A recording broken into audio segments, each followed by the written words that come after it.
কখনো কি ভেবেছেন আপনার পরিহিত পোশাক বা কাপড়ের শেষ গন্তব্য কোথায়?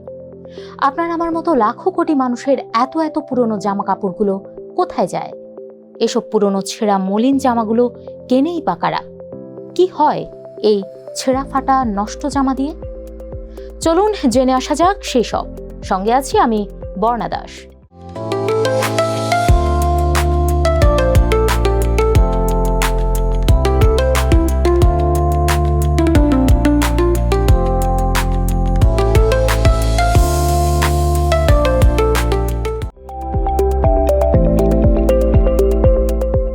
সাধারণত আমার আপনার ব্যবহৃত জামাকাপড়ের একটা বড় অংশই দ্বিতীয়বার ব্যবহৃত হয়, যার কিছু অংশ স্থানীয়ভাবে ব্যবহৃত হলেও বেশিরভাগেরই গন্তব্য হয় দক্ষিণ আমেরিকার দেশ চিলি।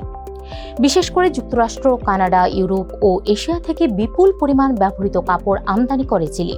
দেশটির সরকারের দেওয়া তথ্য অনুযায়ী বছরে প্রায় 1,23,000 টন পুরনো কাপড় আমদানি করে চিলি, যার বেশিরভাগেরই গন্তব্য চিলির উত্তরের মুক্ত বাণিজ্য অঞ্চল ইকিকুয়ে, যা কিনা জোফ্রি নামেই বেশি পরিচিত।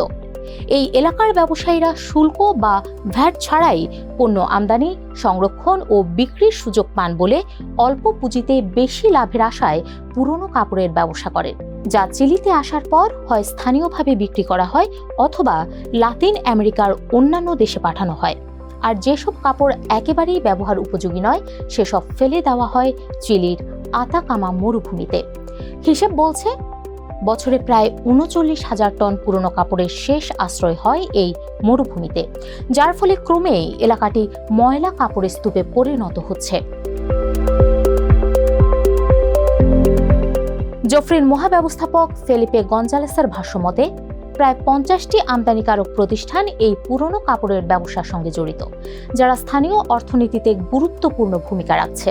বিশেষ করে এই খাতে সবচেয়ে বেশি কাজের সুযোগ পাচ্ছেন স্থানীয় নারীরা। কাপড়ের মান অনুযায়ী আলাদা করছেন তারা।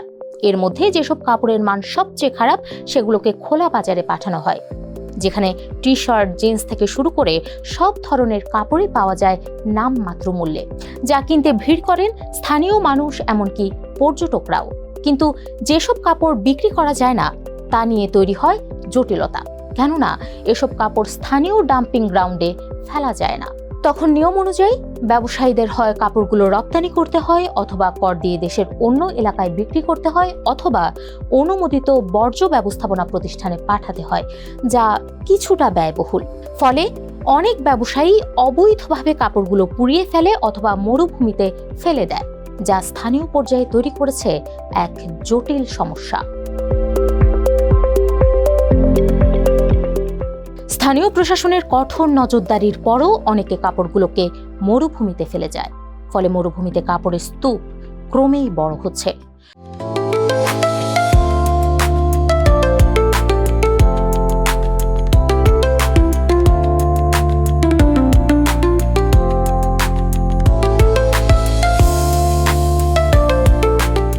গত বেশ কয়েক বছর যাবতই এই অবস্থা থেকে উত্তরণের পথ খুঁজছিল চিলি।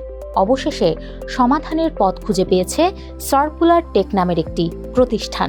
বিক্রি না হওয়া কাপড় কিভাবে নতুনভাবে ব্যবহার করা যায় তার উপায় বের করেছে প্রতিষ্ঠানটি।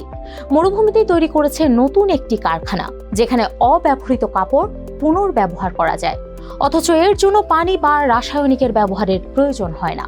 মেশিনের মাধ্যমে কাপড়গুলোকে প্রথমে ফাইবার ও পরে ফেল্টে রূপান্তর করা হচ্ছে। এসব ফেল্ট ব্যবহার হবে ম্যাট্রেস, ফার্নিচার, গাড়ির ভেতরের অংশ ও ইনসুলেশনে। বর্তমানে প্রতিদিন প্রায় 20 টন কাপড় প্রক্রিয়াজাত করছে কারখানাটি, যা আগামীতে আরও বাড়িয়ে এই সমস্যা থেকে চিলি সহ গোটা বিশ্বকেই মুক্তি দিতে চায় প্রতিষ্ঠানটি।